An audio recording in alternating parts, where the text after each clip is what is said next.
السلام علیکم۔ آج ہم بات کرتے ہیں امیری اور غریبی پہ کہ ہم دنیاوی لحاظ سے امیری اور غریبی کو جانچتے ہیں تو اس کا پیمانہ یہ ہوتا ہے، مثال کے طور پر اگر آپ کسی امیر گھر کو دیکھ رہے ہیں اور کہتے ہیں کہ یہ امیر ہے، دنیاوی لحاظ سے تو ہم کہتے ہیں دیکھتے ہیں کہ یار اس کے گھر میں کتنی لگژری ہے، کتنا بڑا مکان ہے اور کتنے نوکر چاکر ہیں، کتنی گاڑیاں ہیں اور ان کا رہن سہن اور پہناوا بہت مہنگا ہے،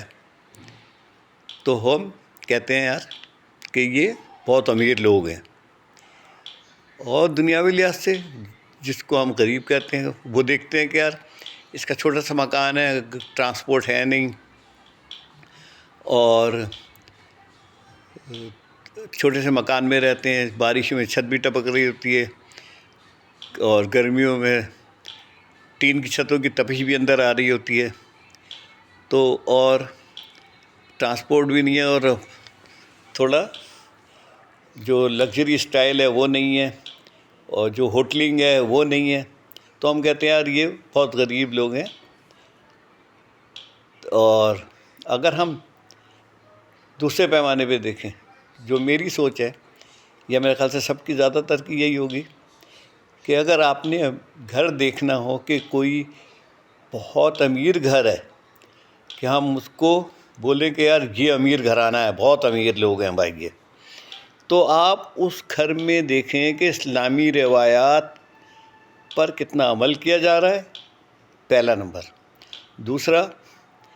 کہ اس گھر کے بڑے خوش ہیں اور ان کی ہنسی کی آواز آ رہی ہے باہر اور بڑے مطمئن ہیں اس گھر کے۔ تیسرا کہ اس سے وابستہ لوگ، اس کے قرب و جواز رشتہ دار، آس پاس رہنے والے لوگ اس سے کتنے مطمئن ہیں۔ تیسرا نمبر یہ تو ہم کہیں گے کہ یہ امیر گھر ہے، امیر ترین گھرانہ ہے۔ اور اگر کسی گھر میں بڑے ناخوش ہیں، اسلامی روایت پہ عمل نہیں کیا جاتا صحیح معنوں میں، اور اس سے وابستہ لوگ اس سے مطمئن نہیں ہیں اور اس سے خوش نہیں ہیں، تو ہم یقیناً چاہے اس کا گھر کتنا ہی بڑا، کتنا ہی لگژری ہو، تو وہ اس سے غریب میری نظر میں کوئی گھرانہ نہیں ہے کہ جہاں سے بڑوں کے ہنسنے کی آواز نہ آ رہی ہو۔ اور آپ دیکھیں جن کے پاس بہت زیادہ پیسہ ہوتا ہے، بینک بیلنس ہوتا ہے، اور جن کے پاس حلال کا ہے وہ تو بہت اچھے ہیں، ان کو سلوٹ ہے بھائی۔ ہاں اگر آپ دیکھیں اور ہمارے قرب جواد میں لوگ ایسے مل جاتے ہیں جن کے پاس پیسہ بہت ہوتا ہے مگر ہم دیکھتے ہیں کوئی رشوت لے کے آ رہا ہے، کوئی ناجائز کما رہا ہے، لوگوں کے پیسوں پہ غبن کر دیتا ہے، لوگوں کا کھا جاتا ہے مال،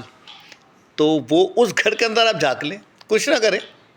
آپ نے اور ہم نے کیا کرنا ہے، وہ تو اوپر ذات بیٹھی ہے جس نے کرنا ہے سب کچھ، پر اس کے گھر میں آپ خود دیکھ لیں، اس کے گھر میں آپ کو کوئی نہ کوئی بڑی پرابلم ضرور ملے گی، ورنہ آپ کا بھی تجربہ ہوگا یہ، یقین نہیں ہے تو دیکھ لیجیے اس گھر کے اندر کوئی بڑی میجر پرابلم آپ کو نظر آ جائے گی، جہاں پہ رشوت کا پیسہ آ رہا ہے، ناجائز پیسہ آ رہا ہے، اور جس پہ سود کا پیسہ آ رہا ہے، جس میں سمجھے کہ ناجائز پیسہ آ رہا ہے، تو وہ بہت غریب ترین گھرانے ہیں۔ چلے اللہ میرا اور آپ کا حامی و ناصر ہو۔ جزاک اللہ، فی امان اللہ، السلام علیکم۔